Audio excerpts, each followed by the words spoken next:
आप देख रहे हैं वनांचल भूमि। आज हम रायपुर के भाजपा कार्यालय में आए हुए हैं। यहाँ छत्तीसगढ़ लोकसभा चुनाव को लेकर हुई प्रेस वार्ता। सीटों से विजय श्री दिलाने का उन्होंने अपना आशीर्वाद स्वरूप उन्होंने दिया है। सभी को बहुत बहुत धन्यवाद। छत्तीसगढ़ की जनता को पूर्व में भी इस पर बात हो चुकी है और जनता ने यह भी देखा कि उसके बाद जब भारतीय जनता पार्टी जब इस बात को विगत चुनाव में कहती थी कि हम सरकार में आते ही द्रुत गति से, तेज गति से आदरणीय प्रधानमंत्री जी की, मोदी जी की गारंटी की सभी योजनाएं संचालित करेंगे और महज 3 माह में 90 दिनों में जनता के समक्ष चुनाव में जो जो वादे भारतीय जनता पार्टी ने किए थे छत्तीसगढ़ में, आदरणीय मुख्यमंत्री विष्णुदेव साय जी ने मुख्यमंत्री पद की शपथ लेने के तुरंत बाद और ऐसे 4-5 ऐसे महत्वपूर्ण सारी योजना जो हमने चर्चा की थी, जिसमें हम सब जानते हैं महतारी बंधन योजना, 18 लाख प्रधानमंत्री आवास गरीब परिवारों को देने का की बात हो, चाहे जो हमने वादा किया था कि सरकार बनते ही हम अन्नदाताओं का, छत्तीसगढ़ के अन्नदाताओं का, किसान भाइयों का 3100 में प्रति क्विंटल धान खरीदेंगे, 21 क्विंटल धान खरीदने की बात हो, चाहे बकाया 2 वर्ष की बोनस राशि को और किसान भाइयों के खातों में भेजने का काम। कई दुख का चल रहा उनको विषय में भारतीय जनता पार्टी ने विधानसभा चुनाव में अपना विषय रखा था जनता के बीच में कि हमारी सरकार बनते ही हम उसको बढ़ाकर 4000 से 5500, इस तरीके से कई विषय को लेकर बहुत बहुत धन्यवाद ज्ञापित है आदरणीय मुख्यमंत्री जी का। इन सभी विषयों पर तत्काल, और यहाँ तक कि उन्होंने ये निर्णय लिया था कि जब तक 18 लाख गरीब परिवारों को प्रधानमंत्री जी की आवास योजना का लाभ मैं नहीं दिला दूंगा, तब तक मैं अपने निवास पर प्रवेश नहीं करूंगा। उसको भी चरितार्थ किया। कई ऐसी योजनाएं हैं आदरणीय प्रधानमंत्री जी की गारंटी की जो विगत 5 वर्षों में और या तो बंद कर दी गई थी या उस पर ध्यान नहीं दिया जा रहा था, उसका लाभ हितग्राही को नहीं मिलने दिया जा रहा था। इसमें प्रधानमंत्री आवास की योजना भी है, उज्ज्वला योजना है। तो स्वाभाविक रूप से बहुत तेज गति से इन सब कार्यों में प्रगति हुई है। इस वजह से मैं ये मानता हूं और मैंने इस चीज को देखा भी है, जहां जहां हमारे कार्यकर्ता के सम्मेलन हो रहे हैं, कार्यकर्ता सम्मेलन हो रहे हैं, जहां जहां हमारी बैठकें हो रही है या जनसभाएं हो रही है, बहुत उत्साह है जनता में और जनता ने ये निश्चित रूप से मन मानस बन गया है कि डबल इंजन की सरकार, और हम हमेशा ये कहते हैं कि मोदी है तो मुमकिन है। निश्चित रूप से विकास की जो गति विगत 5 वर्षों में पहुंची गई थी वो बड़ी तीव्र गति से और सिर्फ 3 महीने में ही तेज गति से ये आगे की ओर बढ़ रहा है हमारा विकास की ओर। जो लोकसभा के चुनाव होने की घोषणा हुई है उस पर मैं आदरणीय हमारे वरिष्ठ नेता शिवरतन शर्मा जी से आग्रह करूंगा कि इस पर विषय विस्तार से अपनी बात रखेंगे और क्योंकि प्रबंध समिति का दायित्व है आपकी ओर है, आप उसके प्रदेश के संयोजक हैं, निश्चित रूप से पूरे विषय विस्तार से आपके समक्ष अपनी बात रखेंगे। वो ये विषय आपके सामने जरूर कहना चाहता हूं मैं कि पूरे देश में जिस तरीके से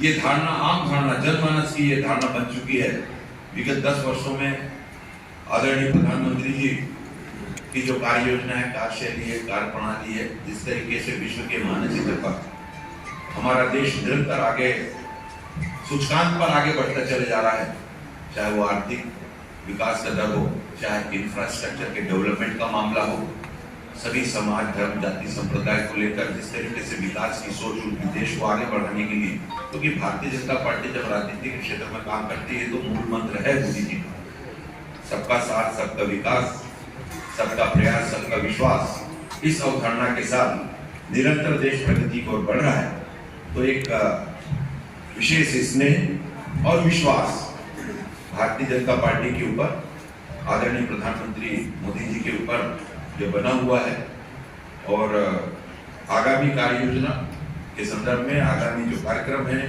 चुनाव के, उस दृष्टि से मैं आदरणीय शिवरतन जी से आग्रह करता हूं कि आप सभी को देश के 18वें लोकसभा चुनाव के कार्यक्रम को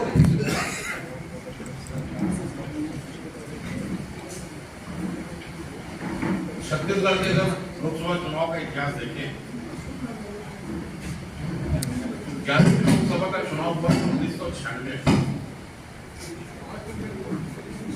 1996 में बीजेपी को 7 सीट मिली, 98 में 8 सीट मिली, 99 में 8 सीट मिली, 2004 में 10 सीट, 2009 में 10 सीट, 2014 में 10 सीट, 2019 में 9 सीट। और भारतीय जनता पार्टी छत्तीसगढ़ रिकॉर्ड कायम करने के लिए छत्तीसगढ़ को 11 की 11 सीट, जिसके प्रभारी हमारे वरिष्ठ नेता आदरणीय राजेश पुरत जी हैं। तीसरा क्लस्टर है, इसमें 4 लोकसभा क्षेत्र है, बिलासपुर, रायगढ़, सरगुजा और कोरबा। उसके प्रभारी आदरणीय अमर अग्रवाल जी हैं और सह प्रभारी भूषित कर्मी हैं। और चुनाव प्रचार की दृष्टि से भारतीय जनता पार्टी ने 37 प्रकार की समितियों का गठन किया है। उस 37 प्रकार की समितियों में चुनाव प्रबंधन से लेकर अंतिम दिन के बूथ मैनेजमेंट और मतगणना तक की व्यवस्था के लिए हमने अपनी समितियां विधानसभा और लोकसभा स्तर दोनों में बना दी। जनता के संपर्क की दृष्टि से भी भारतीय जनता पार्टी के कार्यकर्ता लगातार गांव-गांव में संपर्क कर रहे हैं। फरवरी के महीने में हमारा कार्यक्रम चला कि भारतीय जनता पार्टी का प्रत्येक कार्यकर्ता कम से कम 10 घंटे का विस्तारक के रूप में प्रत्येक गांव में समय दें। हमने नाम दिया था चलो गांव की ओर। और छत्तीसगढ़ के पूरे गांव में भारतीय जनता पार्टी के कार्यकर्ता एक दिन 10 घंटे रह करके पार्टी की स्थानीय इकाई की बैठक से लेकर लाभार्थी संपर्क तक करके आए। दूसरे चरण में पार्टी ने लाभार्थी संपर्क का कार्यक्रम रखा और इस लाभार्थी संपर्क के अंतर्गत भारतीय जनता पार्टी के कार्यकर्ता शासन की विभिन्न योजनाओं से छत्तीसगढ़ के लोगों को जो लाभ मिला है उनसे संपर्क करने गए। 14 और 15 तारीख को हमने विशेष दिन रखा था इसके लिए, और इसमें प्रत्येक कार्यकर्ताओं से हमारे आग्रह था कि वो 50-50 घरों में जाए। हमें जितने लोग बैठे हैं हम लोग भी 50-50 घरों में लाभार्थियों से संपर्क करने गए थे जिनको मोदी जी और विष्णुदेव जी की सरकार का लाभ मिला है, उनसे मिलने।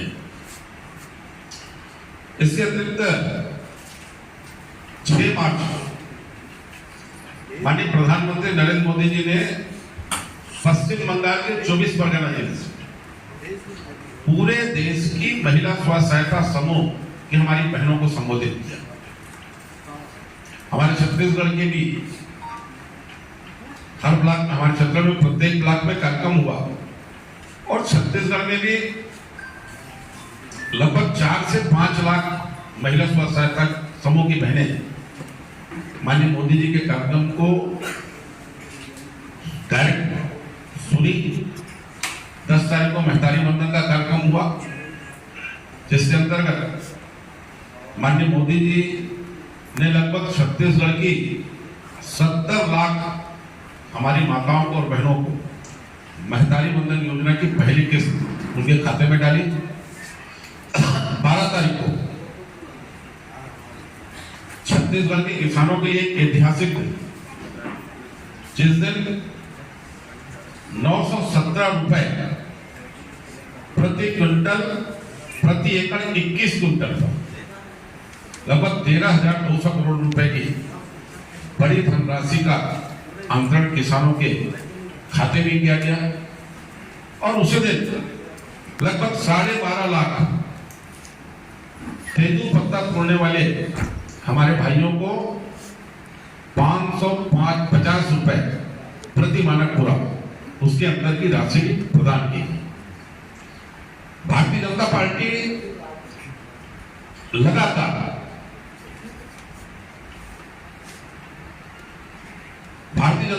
लगातार जनता के बीच जा रही है।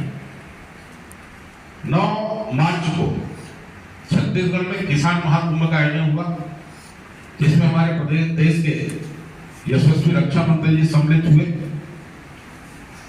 11 मार्च को पंचायत प्रतिनिधियों का सम्मेलन संपन्न हुआ, जिसमें केंद्र के ग्रामीण राज्य मंत्री कपिल पाटिल जी उपस्थित हुए।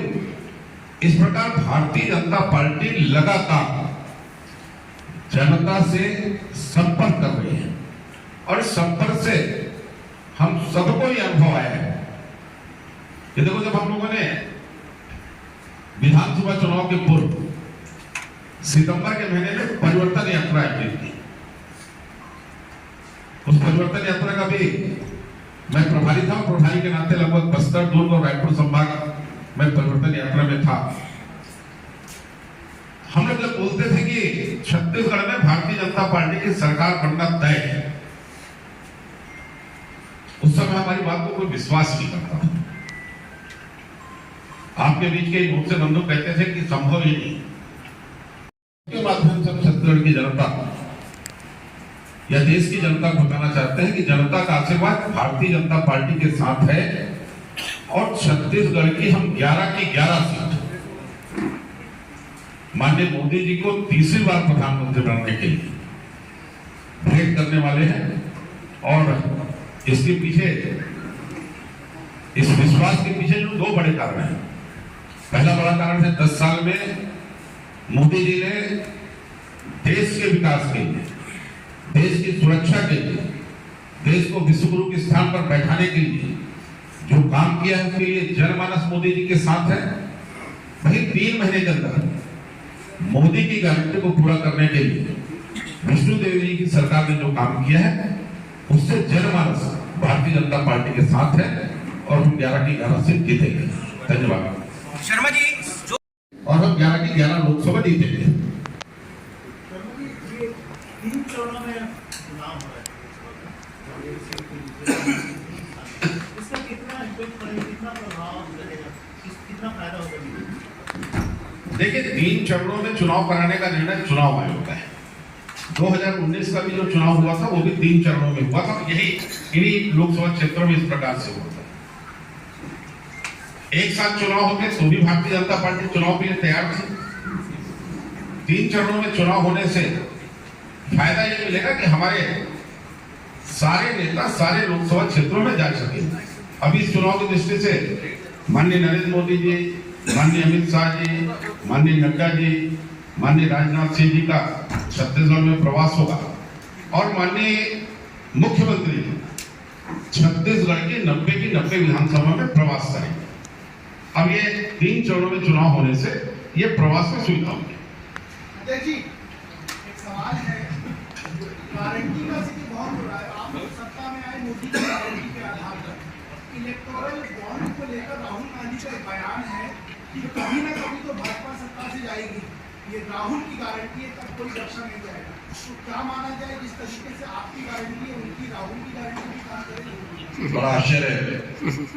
और राहुल गांधी के बयानों को इतनी गंभीरता से ले रहे हैं और ये तो संभावना पूरे देश ने खारिज कर दी है वैसे तो, लेकिन इसकी चिंता राहुल गांधी को करने की जरूरत नहीं है। राहुल गांधी जी को अपने संगठन, अपने पार्टी की चिंता करनी चाहिए।